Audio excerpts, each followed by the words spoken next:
ನೀವು ಇಂಟ್ರೊಡಕ್ಷನ್ ಬರಿತಾ ಇದ್ದೀರಾ ಅಂತ ಕೂಡ ಅದೇ 300 ವರ್ಡ್ಸ್ 400 ವರ್ಡ್ಸ್ನ ಸ್ಪ್ಲಿಟ್ ಮಾಡಿ ಟೂ ಲೈನ್ಸ್ ಅಂತ ನೀವು ಸ್ಪ್ಲಿಟ್ ಮಾಡಬೇಕು.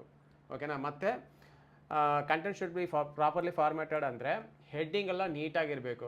ಒಂದು ಸ್ಟೋರಿ ಥರ ಇರಬೇಕು. ನೀವು ಹೇಳೋ ಬ್ಲಾಗ್ ಪೋಸ್ಟ್, ನೀವು ಬರೆಯೋ ಬ್ಲಾಗ್ ಪೋಸ್ಟ್ ಸ್ಟೋರಿ ಥರ ಇರಬೇಕು. ಅದು ಎಂಗೇಜಿಂಗ್ ಆಗಿರಬೇಕು. ಸ್ಟಾರ್ಟಿಂಗಿಂದ ಎಂಡಿಂಗ್ವರೆಗೂ ಒಂದು ಸ್ಟೋರಿ ಹೇಳಿದ್ರೆ ಹೆಂಗಿರುತ್ತೆ ಆ ಥರ ಇರಬೇಕು. ಏನೋ ಒಂದು ಬೋರಿಂಗ್ ಆಗಿರಬಾರ್ದು. ಸೆಕೆಂಡು, ಇನ್ನೊಂದು ಬ್ಲಾಗೆಲ್ಲ ಒಂದು ಫಸ್ಟ್ ಪ್ಯಾರಾಗ್ರಾಫಲ್ಲಿ ನೀವು ಒಂದು ಕ್ಯೂರಿಯಾಸಿಟಿ ಕ್ರಿಯೇಟ್ ಮಾಡಬೇಕು. ನೆಕ್ಸ್ಟ್ ಏನು ಅಂತ. ಅದು ಕ್ರಿಯೇಟ್ ಆಗಿಲ್ಲ ಅಂದರೆ ಡೆಫಿನೆಟಾಗಿ ನೆಕ್ಸ್ಟ್ ಯಾರು ಓದಲ್ಲ. ಅವಾಗ ಗೂಗಲ್ ಏನು ಯೋಚನೆ ಮಾಡುತ್ತೆ ಅಂದರೆ ಇವ್ರು ಬಂದ್ರಪ್ಪ ಈ ಪೇಜಲ್ಲಿ ಬಂದುಬಿಟ್ಟು ಇಮಿಡಿಯೇಟಾಗಿ ಆಚೆ ಹೋಗಿದ್ದಾರೆ ಅಂತ ಗೂಗಲ್ ಏನು ಥಿಂಕ್ ಮಾಡುತ್ತೆ, this blog post is not useful for audience ಅಂತ ಡಿಸೈಡ್ ಮಾಡುತ್ತೆ ಅಷ್ಟೇ. ಹೌದಾ ಇಲ್ವಾ? ಬೌನ್ಸ್ ರೇಟ್ ಇದೆಲ್ಲ ಜಾಸ್ತಿ ಆಗುತ್ತೆ. ಬೌನ್ಸ್ ರೇಟ್ ಅಂದರೆ ಎಷ್ಟು ಬಂದರೂ ಎಷ್ಟು ಅವರ್ ಅಲ್ಲೇ ವೆಯ್ಟ್ ಮಾಡ್ತಾರೆ, ಅಲ್ಲೇ ಇದ್ದರು ಅಂತ.